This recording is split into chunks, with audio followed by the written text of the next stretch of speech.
Day two actually featured Phil Terrie. Phil Terrie came and gave a lecture at the Adirondack Research Center, and his lecture was on sort of the socioeconomic obstacles and challenges of the Adirondack Park. For a lot of working class people in the Adirondacks, life is not good, and it's not getting any better, and in many respects it's getting worse. One of the problems with that is that the logging industry has pretty much collapsed. Adirondack fiber takes a long time to grow. It's hard to compete with Alabama or Indonesia, where a lot of our fiber comes from right now. Mechanization has eliminated a lot of jobs. A job that even 50 years ago required 60 people to cut, to harvest, to move, and get logs to a mill now takes 3 people. That lecture was really important because it really set the way for what we're going to be doing at the Kelly Adirondack Research Center.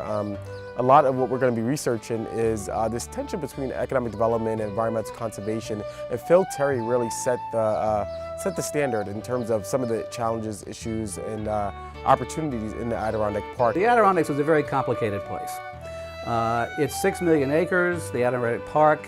It's about half owned by the state of New York and about half owned by private landowners of all sorts. Phil really discussed some of the great tensions about economic development and the fact that the park is ripe for some development, but there are tensions between conservationists, environmentalists, and the residents who live there.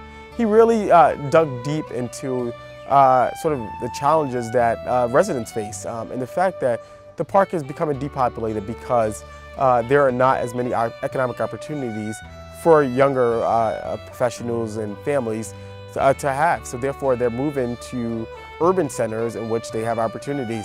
And you know, he discussed the fact that it's about communications and the fact that the residents and the environmentalists and conservationists who are sticking true to some of the regulations in the park are not communicating. And he discussed sort of this opportunity between 2 organizations that just sort of arose, the Adirondack Futures Project and Common Ground Alliance, which now the residents and the environmentalists, the conservationists, and the second homeowners are actually now communicating and discussing some of the challenges and opportunities. So his lecture was a great opportunity to start off the week, but also to start the conversation about how we could deal with some of the common challenges in the park.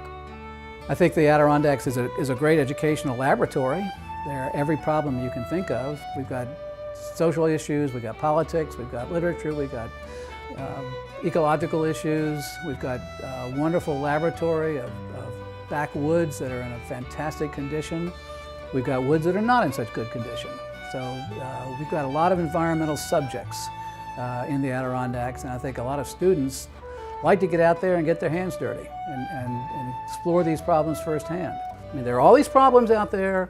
There's all kinds of all the things, you know, invasive species, acid rain, global warming, class conflict, the collapsing economy, but there's the Forest Preserve. And if we want to make this place a model for the world, we got a lot of work to do. There's an awful lot that has to be done up here, but there's an awful lot of potential and an awful lot that has been done. The Adirondacks is a treasure. It's a magnificent place that for a variety of very complicated and sometimes unforeseen reasons has been protected in some wonderful ways by this state over the last 120 or so years. And it is a magnificent resource with all kinds of problems, which I've told you about, but all kinds of potential. And this could be, it's an ongoing story.